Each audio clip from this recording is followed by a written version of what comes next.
നമസ്കാരം. അടിക്ക് തിരിച്ചടി. അതിനി ആരായാലും എന്തായാലും അതാണ് ഇന്ത്യ. ചൈനയുമായി പ്രശ്നങ്ങൾ പറഞ്ഞു തീർത്ത് കാര്യങ്ങൾ രമ്യതയിൽ എത്തിയത് എന്നത് ശരിയാണ്. അത് അതിർത്തി വിഷയത്തിൽ. എന്നാൽ അണക്കെട്ടുമായി ഇന്ത്യക്കിട്ട് പണിയാനെത്തിയാൽ ചൈനയുടെ ആ നിലപാട് കണ്ണുമടച്ചങ്ങ് അംഗീകരിച്ചു കൊടുക്കാൻ ഇവിടെ ഇരിക്കുന്നത് പൊട്ടന്മാരല്ല എന്ന കാര്യം ചൈന മനസ്സിലാക്കണം. എന്ത് പ്രശ്നങ്ങൾ വന്നാലും അതിനെയൊക്കെ നേരിടാനുള്ള ധൈര്യം ഇന്ത്യക്കുണ്ട് എന്ന കാര്യം ചൈന മറന്നു പോകരുത്. പറഞ്ഞു വരുന്നത്, ബ്രഹ്മപുത്ര നദിക്ക് കുറുകെ ഭീമൻ അണക്കെട്ട് കെട്ടി ഇന്ത്യയെ ഒന്ന് പേടിപ്പിക്കാമെന്ന് കരുതി. എന്നാൽ ആ ധാരണ ഇന്ത്യ തന്നെ അങ്ങ് തിരുത്തി കൊടുത്തു. ചൈനയുടെ അണക്കെട്ട് ഭീഷണിക്ക് മറ്റൊരു അണക്കെട്ട് കൊണ്ടാണ് ഇന്ത്യ മറുപടി നൽകാൻ തീരുമാനിച്ചിരിക്കുന്നത്. ഭീമൻ അണക്കെട്ട് കെട്ടുന്ന ചൈനയുടെ നടപടി ഇന്ത്യക്ക് വലിയ ഭീഷണിയായിരുന്നു.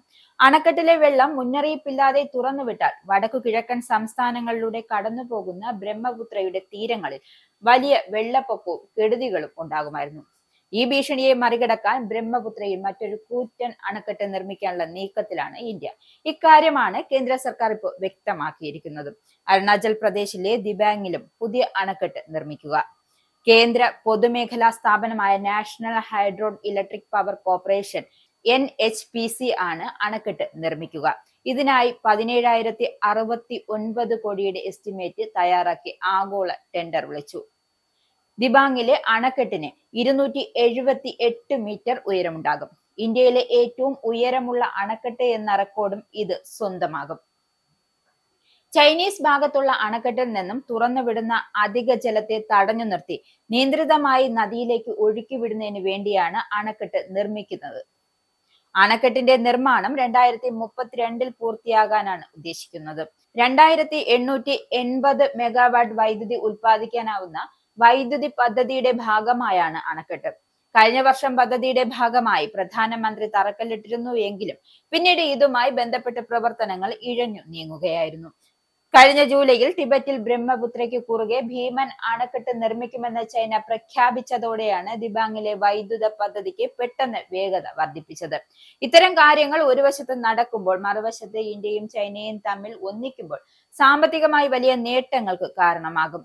ചൈന ലോകത്തിലെ രണ്ടാമത്തെ വലിയ സമ്പദ് വ്യവസ്ഥയും ഇന്ത്യ 5ാമത്തെ സ്ഥാനത്തുമാണ്. രണ്ടു രാജ്യങ്ങളും സഹകരിച്ചാൽ ഏഷ്യൻ വിപണിയിൽ തന്നെ ഏറ്റവും വലിയ സാമ്പത്തിക ശക്തി രൂപപ്പെടും. ഇരു രാജ്യങ്ങളും ചേർന്ന് പ്രവർത്തിക്കുമ്പോൾ വ്യാപാര ചെലവ് കുറയുകയും തൊഴിൽ സാധ്യതകൾ വർദ്ധിക്കുകയും പുതിയ സാങ്കേതിക വിദ്യകൾ പങ്കുവെക്കുകയും കഴിയും. അതുകൊണ്ട് തന്നെ ചൈനീസ് കമ്പനികൾ ഇന്ത്യയിലെ സ്റ്റാർട്ടപ്പുകളിലും ടെക് മേഖലകളിലും നിക്ഷേപം നടത്താൻ വലിയ താല്പര്യം കാണിക്കുന്നതും. ബ്രിക്സ്, RCEP, SCO പോലുള്ള പ്രാദേശിക കൂട്ടായ്മകൾ ഇരു രാജ്യങ്ങളും ചേർന്ന് പ്രവർത്തിക്കുന്നതും ഡോളറിനെ ആശ്രയിക്കാതെ പുതിയ വ്യാപാര നാണയ സംവിധാനം വികസിപ്പിക്കാൻ സഹായകമാകും. ഇനി ലോകത്തിന്റെ അടിസ്ഥാന ആവശ്യമാണ് ഡോളർ ആശ്രയത്വം കുറയ്ക്കുക എന്നതും. ഇന്ത്യയും ചൈനയും ഒപ്പം റഷ്യയും ഇക്കാര്യത്തിൽ സഹകരിക്കാനുണ്ടെങ്കിൽ ലോകത്തിലെ മിക്ക രാജ്യങ്ങളും ഇവർക്കൊപ്പം കൂടും എന്നതാണ് യാഥാർത്ഥ്യവും. ഇന്ത്യയും ചൈനയും ഒരുമിച്ചാൽ ആസിയാൻ മേഖലയിലും ഐക്യരാഷ്ട്രസഭയിലും ലോകബാങ്കിലും അന്താരാഷ്ട്ര വ്യാപാര സംഘടനയിലും ശക്തമായ സ്വരം ഉയർത്താൻ കഴിയും. രണ്ട് രാജ്യങ്ങളും ചേർന്ന് പ്രവർത്തിച്ചാൽ പാശ്ചാത്യ രാഷ്ട്രങ്ങളുടെ ഏകാധിപത്യ സ്വഭാവത്തിന് മുന്നിൽ വലിയ ഒരു പ്രതിരോധ ശക്തിയായി ഉയരുക തന്നെ ചെയ്യും. അക്കാര്യത്തിൽ സംശയമില്ല.